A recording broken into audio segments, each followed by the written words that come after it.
أعوذ بالله من الشيطان الرجيم بسم الله الرحمن الرحيم وإذا قيل لهم تعالوا إلى ما أنزل الله وإلى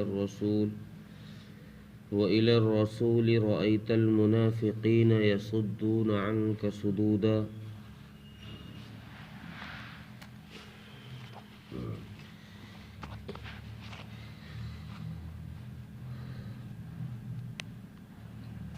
اس سے پہلی آیت میں ان لوگوں کا ذکر کیا گیا جو رسول اللہ صلی اللہ علیہ وسلم کے فیصلے سے راضی نہیں رہتے اور وہ اپنے معاملات کے اندر دوسروں سے فیصلہ کراتے ہیں۔ وہ کون لوگ ہیں؟ اس آیت میں اس کو صاف کر کے یہ بتا دیا کہ رسول اکرم صلی اللہ علیہ وسلم کے فیصلے سے راضی نہ رہنے والے لوگ یہ مسلمان نہیں ہیں، یہ منافق ہیں۔ چونکہ آپ صلی اللہ علیہ وسلم کے فیصلے سے وہی شخص اعراض کر سکتا ہے یا بچ سکتا ہے جو شخص رسول اکرم صلی اللہ علیہ وسلم پر ایمان نہیں رکھتا ہوگا، اور جو شخص رسول اللہ صلی اللہ علیہ وسلم پر ایمان نہیں رکھتا تو ایسے شخص کا کفر عملاً بھی ظاہر ہو گیا۔ تو جو حضرت عمر رضی اللہ تعالی عنہ نے اس منافق کا قتل کیا تھا تو یہ قتل بھی مسلمان کا نہیں، منافق کا، ایک کافر کا تھا۔ اس لیے اس کے قتل کرنے پر جو معاملہ داخل کیا گیا تھا منافقوں کی طرف سے رسول اللہ صلی اللہ علیہ وسلم کے پاس کہ ہمیں خون کا عوض دلوایا جائے، خون کا بدلہ ہمیں دلوایا جائے، تو اللہ تبارک و تعالیٰ نے یہ آیت نازل فرما کر حضرت عمر رضی اللہ عنہ کو بری فرما دیا اور آپ صلی اللہ علیہ وسلم کو تسلی یہ دے دی کہ آپ کے صحابی نے جو کیا ہے وہ صحیح کیا ہے، غلط نہیں ہے۔ انہوں نے یعنی حضرت عمر نے جو قتل کیا ہے وہ کسی مسلمان کا نہیں کیا، وہ ایک کافر کا کیا ہے۔ اور ایک علمی بات یہاں یہ بھی ہے جو یہاں فرمایا تعالوا الی ما انزل اللہ و الی الرسول، انزل اللہ کی طرف ہی رسول کی ضمیر کو لوٹایا ہے، یعنی اس کا عطف جو ہے رسول کا عطف ما انزلہ پہ ہے، جو اللہ نے نازل کیا ہے۔ اللہ نے نازل کیا کیا ہے؟ کتابیں نازل کی ہے، صحیفے نازل کیے ہیں۔ تو یہ فرمانا چاہتے ہیں کہ جو اللہ تبارک و تعالیٰ نے نازل فرمایا ہے اس کی طرف بھی تم آؤ، اس پر بھی ایمان لے کر آؤ، وَإِلَى الرَّسُولِ، اور رسول کی طرف بھی ایمان لے کر آؤ۔ تو یہاں اس سے پتہ یہ چلا کہ کبھی کبھی رسول اکرم صلی اللہ علیہ وسلم اپنی بات جو کہتے ہیں وہ وحی خفی کے طور پر کہتے ہیں، یعنی چپ کیسے کوئی بات اللہ تبارک و تعالیٰ کی طرف سے وحی کی جاتی ہے، آپ کے ذہن میں کوئی بات ڈالی جاتی ہے تو جب وہ بات آپ کہتے ہیں تو اس پر بھی عمل کرنا ہر مسلمان کے لیے ضروری ہے۔ اسی طریقے سے کبھی کبھی آپ صلی اللہ علیہ وسلم اپنے اجتہاد کی وجہ سے کسی مسئلے میں اجتہاد کرنا پڑ جاتا تو آپ صلی اللہ علیہ وسلم کبھی کبھی کسی اجتہاد کی وجہ سے کوئی بات ارشاد فرما دے تو اس پر بھی ایمان لانا ویسے ہی ضروری ہے۔ تو اسی طرف اشارہ کرتے ہوئے فرماتے ہیں کہ جو اللہ تبارک و تعالیٰ نے نازل فرمایا اس کو بھی مانو، اور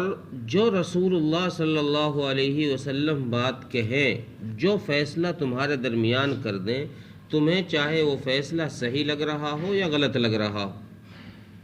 تمہاری سمجھ میں وہ آ رہا ہو یا نہ آ رہا ہو،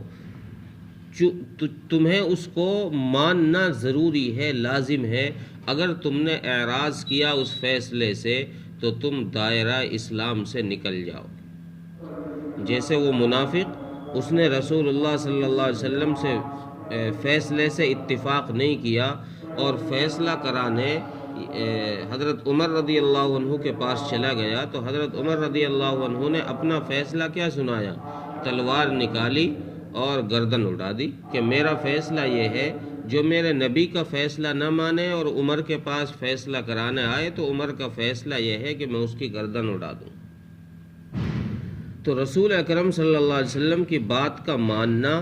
یہ ہر مسلمان پر لازم اور ضروری ہے، اور رسول کی اطاعت کرنا یہی ایمان کی علامت ہے۔ رسول اللہ صلی اللہ علیہ وسلم کی بات کی مخالفت کرنا یہ ایمان کی علامت نہیں ہے، یہ کفر اور نفاق کی علامت ہے کہ مسلمان کبھی بھی آپ کی بات سے اعراض نہیں کرے گا۔ آپ کے پاس آنے سے جب آپ کی طرف بلایا جائے گا تو اس سے ڈرے گا نہیں، رکے گا نہیں، بلکہ جب آپ بلائیں گے تو آپ کی طرف بھاگا ہوا چلا آئے گا۔ ان منافقوں کی طرح نہیں ہے، جیسے یہ ان کو جب آپ کی طرف بلایا جاتا ہے وہی واقعہ اسی واقعے کے متعلق چونکہ یہ آیت نازل ہوئی ہے، اس لیے اللہ تبارک و تعالیٰ نے بات بھی وہی ارشاد فرمائی ہے کہ جب ان منافقوں کو آپ کی طرف بلایا جاتا ہے یا اس چیز کی طرف بلایا جاتا ہے جو اللہ تبارک و تعالیٰ نے نازل فرمائی ہے، تو نبی جی آپ ان کو دیکھیں گے کہ یہ لوگ آپ کی طرف آنے سے کتراتے ہیں،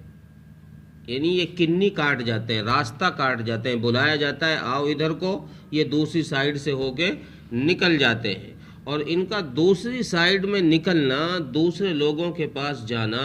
یہ اس بات کی دلیل ہے کہ یہ لوگ مسلمان نہیں ہیں، حالت اسلام پر نہیں ہیں، اور دوسری چیز یہ کہ یہ لوگ انصاف کو پسند نہیں کرنے والے۔ ان کو پتہ ہے یہ اس لیے دوسری طرف جا رہے ہیں کہ ان کو پتہ ہے کہ رسول اللہ صلی اللہ علیہ وسلم جو فیصلہ فرمائیں گے وہ انصاف کا فیصلہ ہوگا، اور ہم جو دوسری طرف جا رہے ہیں وہاں رشوت لے دے کر کے کام چل جائے گا۔ اس لیے یہ لوگ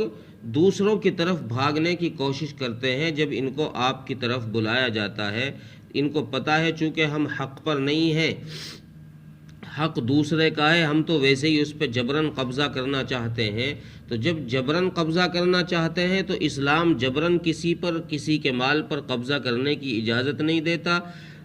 اس لیے یہ لوگ چاہتے ہیں کہ کہیں دوسری جگہ جا کر کچھ لے دے کر کے فیصلہ اپنے حق میں کرا لیں اور ہم اس پر قبضہ کر لیں۔ تو اللہ تبارک و تعالیٰ نے آیت نازل فرما کر رسول اللہ صلی اللہ علیہ وسلم کو یہ تسلی دی کہ حضرت عمر رضی اللہ عنہ نے جو کیا ہے وہ صحیح کیا ہے، غلط نہیں کیا، آپ نہ گھبرائیں۔